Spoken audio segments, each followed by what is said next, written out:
Selamat pagi para sobat maestro, lanjut usia, saudara-saudara senior dan seniorita yang diberkati Tuhan. Hari ini kita berjumpa lagi dalam Maestro Golden Moments, yang dimana kita boleh sebagai para lansia boleh berkumpul bersama-sama dalam persekutuan yang indah ini, di mana kita bisa saling menikmati jalinan kasih dan berbagi cerita, sharing, juga termasuk kita bersama-sama belajar firman Tuhan juga dalam perenungan kita pada hari ini.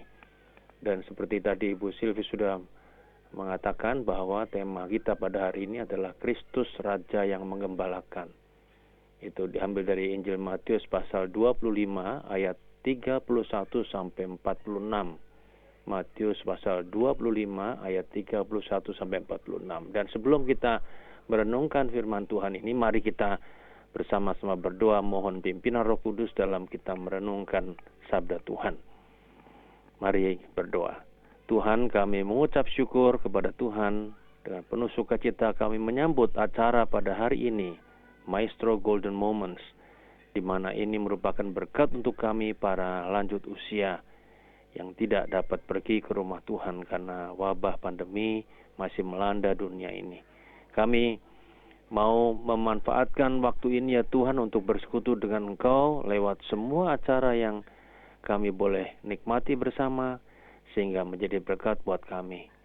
Dan biarlah firman Tuhan yang sebentar akan disampaikan akan diurapi oleh kuasa Roh Kudus di dalam diri hamba-Mu, di dalam diri kami sebagai perenung-perenung firman Tuhan, sehingga kami boleh mendapat banyak berkat dari firman yang kami renungkan bersama pada hari ini. Tapi terlebih daripada itu ya Tuhan, bahwa setiap kali kami merenungkan firman Tuhan, sebetulnya kami berjumpa dengan Tuhan.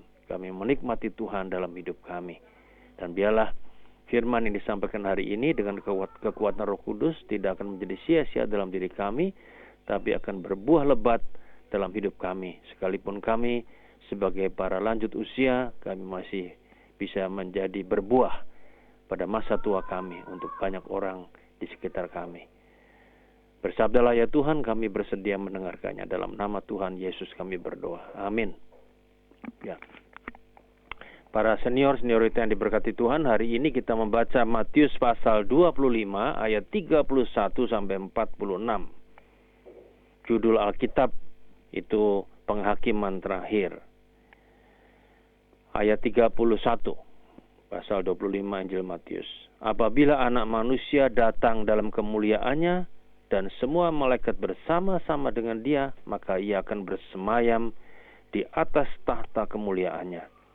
Lalu semua bangsa akan dikumpulkan di hadapannya dan ia akan memisahkan mereka seorang daripada seorang, sama seperti gembala memisahkan domba dari kambing.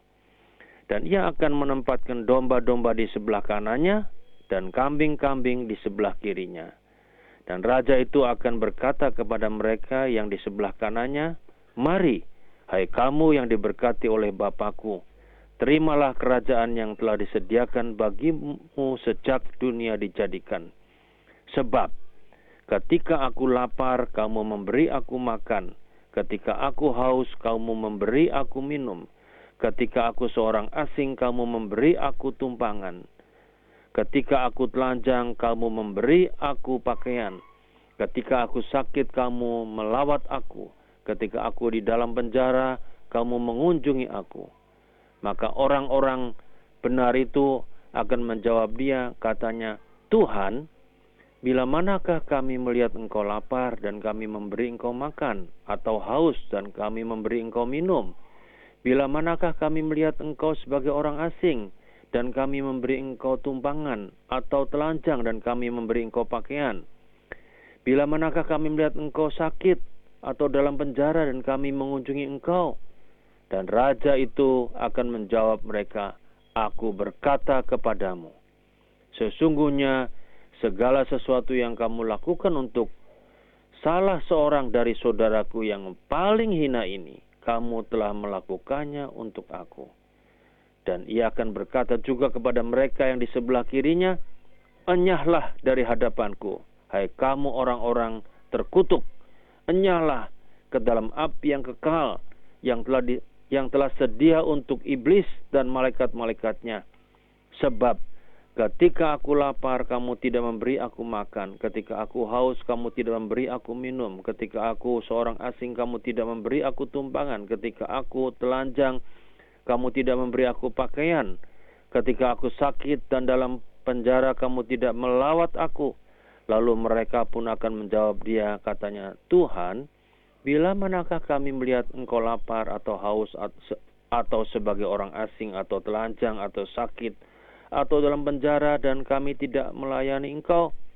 Maka ia akan menjawab mereka, aku berkata kepadamu, sesungguhnya segala sesuatu yang tidak kamu lakukan untuk salah seorang dari yang paling hina ini, kamu tidak melakukannya juga untuk aku.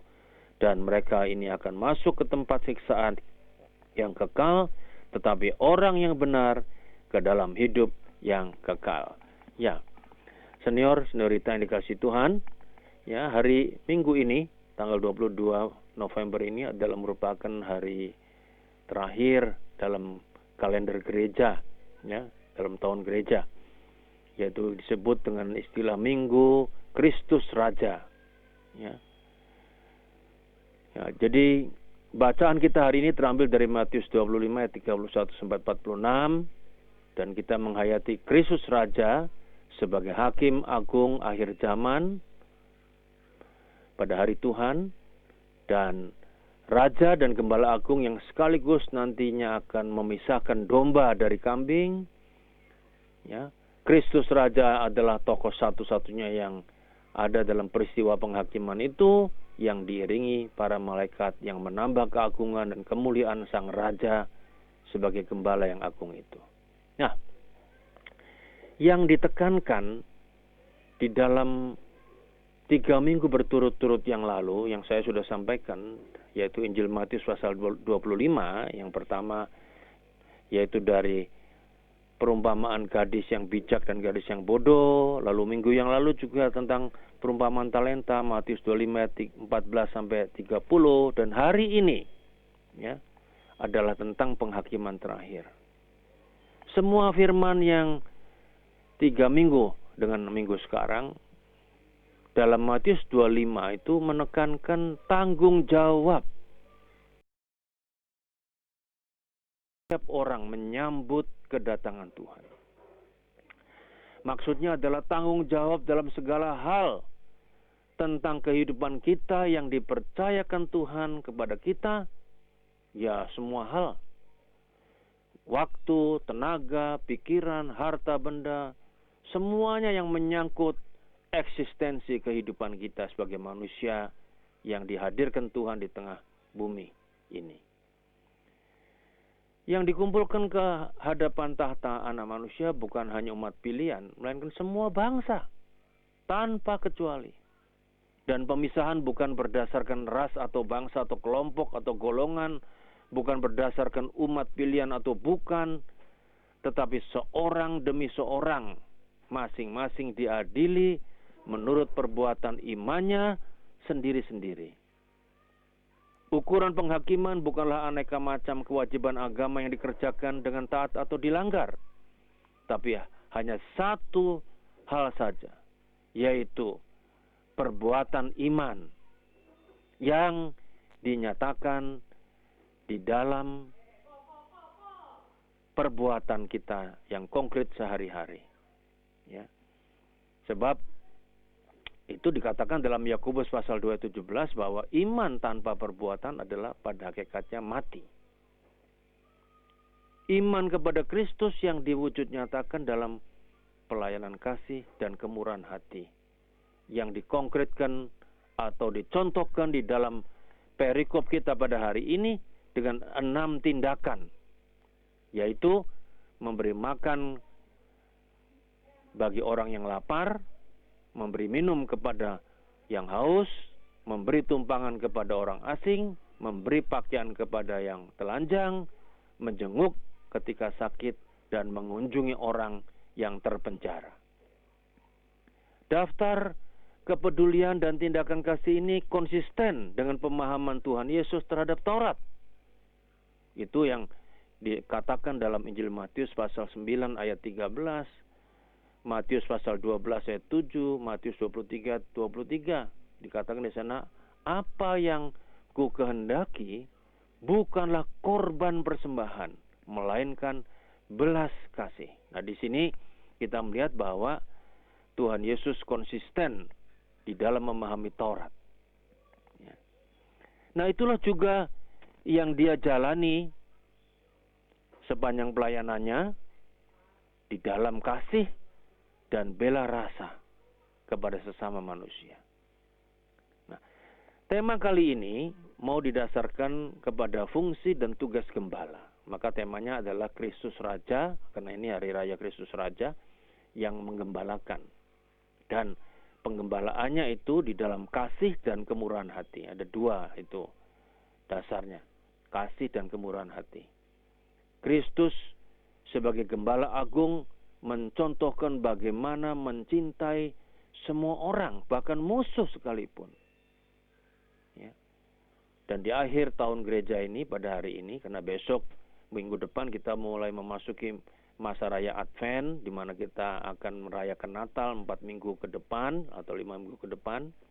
Ya, penting bagi kita mengevaluasi dan berefleksi tentang tugas panggilan kita di dunia ini, di mana kita hidup bersama dengan sesama kita manusia. Penggembalaan itu dari kata gembala, dan kata gembala merupakan kata yang sangat alkitabiah, ya, atau gerejawi lah kita sebut. Ya. Sebab itu di dalam gereja kita di pendeta seringkali disebut gembala dan gembala sidang, dan umat disebut domba-domba Allah.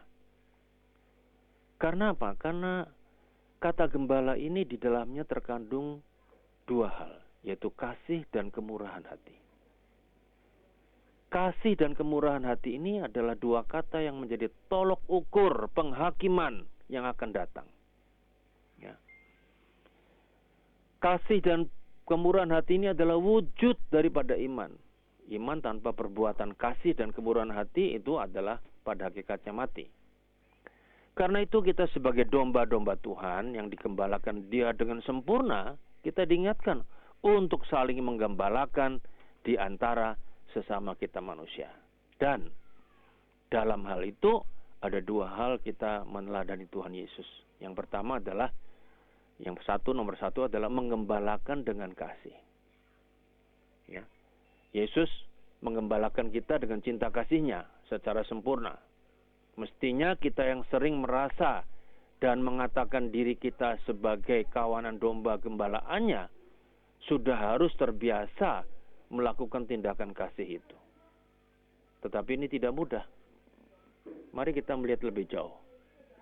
Bukankah tindakan kasih itu seringkali berbatas?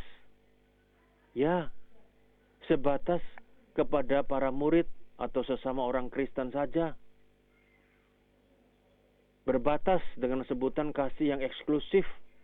Menganggap sesama itu hanya kalangan sendiri, keluarga sendiri, golongan sendiri, bangsa sendiri. Kemudian kita merasa paling benar, serta merasa sebagai umat istimewa di hadapan Allah. Lihatlah, berulang kali Tuhan Yesus berjumpa dengan orang-orang, baik orang asing, orang Farisi, orang Samaria, pejabat Romawi, yang bukan umat Tuhan. Kasih Yesus tidak dibatasi hanya untuk kalangan atau kelompok tertentu saja, umat Tuhan. Kasihnya untuk semua. Dan tindakan kasih Yesus ini berhubungan dengan penggembalaan. Ya. Sebab itu, kita melihat suatu cerita ketika Tuhan Yesus bangkit, Dia berjumpa dengan Rasul Petrus. Ya. Lalu Rasul Petrus diberi tugas untuk menggembalakan kawanan domba Tuhan. Itu sebelum sampai pada perintah itu, dia bertanya kepada Rasul Petrus 3 kali. Apakah engkau mengasihi aku? Artinya apa? Artinya bahwa untuk bisa melayani, menggembalakan sesama manusia, itu yang penting adalah kasih. Ya. Nah, ini yang seringkali kita lihat pada zaman sekarang orang-orang seringkali mementingkan bukan kasih, tetapi mereka lebih mementingkan karunia. Ya, karunia dianggap merasa lebih hebat, lebih keren, lebih utama. Ya, entah itu karunia bernubuat, entah karunia membuat mujizat, entah karunia untuk membuat tanda-tanda ajaib, ya, entah karunia membangkitkan orang mati. Itu kita melihat bahwa itu semuanya dianggap lebih keren, ya, dianggap luar biasa, udah hebat. Padahal Alkitab mau mengatakan bukan itu yang utama. Yang utama adalah kasih. Ya, harusnya kasih kepada Kristus menjadi dasar dan segala bentuk pelayanan penggembalaan yang kita lakukan, termasuk bagaimana kita menggunakan karunia rohani. Karena karunia rohani kalau digunakan tanpa kasih itu tidak ada gunanya. Ya. Nah, ini yang paling penting. Dari firman ini kita melihat bahwa seharusnya modal utama dalam menggembalakan atau melayani Tuhan bukanlah mengukur sebanyak apa karunia yang kita miliki, tetapi apakah kita sungguh-sungguh mengasihi Tuhan atau enggak dalam penggembalaan atau pelayanan kita kepada sesama kita manusia. Ya. Yesus tidak peduli sejauh apa kesiapan kita dalam melayani domba-domba Tuhan. Tidak peduli dengan banyaknya pengetahuan teologi, banyaknya mujizat, tetapi Dia hanya bertanya, apakah engkau mengasihi aku? Ketika kita mengasihi Kristus dengan sungguh-sungguh, itu sudah menjadi sebuah modal dasar yang kuat, cukup untuk kita melayani. Dan modal dasar ini jauh lebih penting daripada karunia yang hebat. Ya. Nah, saya rasa kita ini penting, ya, karena zaman sekarang ini orang lebih mementingkan diri sendiri daripada mengasihi sesama manusia. Karena itu pertanyaan apakah engkau mengasihi aku menjadi bagian yang penting dalam perenungan kita pada hari ini. Nah, yang kedua, selain kasih adalah bahwa harus ada kemurahan hati. Ya. Kita akan sanggup mengenali bahwa di balik orang-orang kecil, tersisih, terbuang, marginal, yang terabaikan, ya, kita harus sanggup bahwa di balik itu ada wajah Kristus. Ya. Disinilah setiap orang yang telah menjadi kawanan domba Kristus terpanggil untuk menggembalakan, melayani mereka yang tersisih. Seperti halnya Tuhan Yesus menggembalakan kita dengan kemurahan hatinya. Allah Bapa mengutus Tuhan Yesus tidak pernah membatasi bela rasa itu hanya untuk kelompok, untuk orang-orang terdekat, untuk orang-orang yang mungkin satu frekuensi dengan kita. Demikian juga kita para pengikutnya pun tidak boleh membatasi bela rasa itu hanya untuk orang-orang yang satu kedekatan dengan kita. Nah, ini artinya lebih luas pada semua orang. Tapi seringkali juga kemurahan hati itu diartikan secara sempit, yaitu pemberian karena iba. Misalnya memberi pengemis, gelandangan dengan uang receh.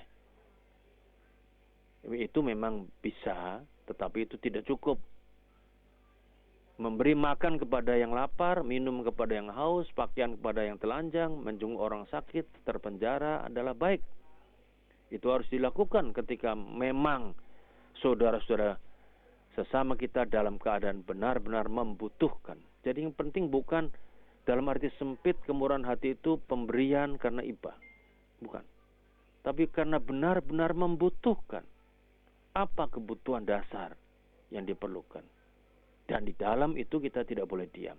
Karena ketika orang lapar, ada orang lapar, kelaparan, beberapa hari tidak makan dan kita tidak memberikannya, itu kebutuhan dasar. Ya. Ketika orang tidak berpakaian, ya, alias telanjang, di situ kebutuhan dasar. Ketika sakit, di situ kebutuhan dasar karena orang membutuhkan dorongan spiritual dan doa-doa dari kita. Ya, kita nggak boleh diam.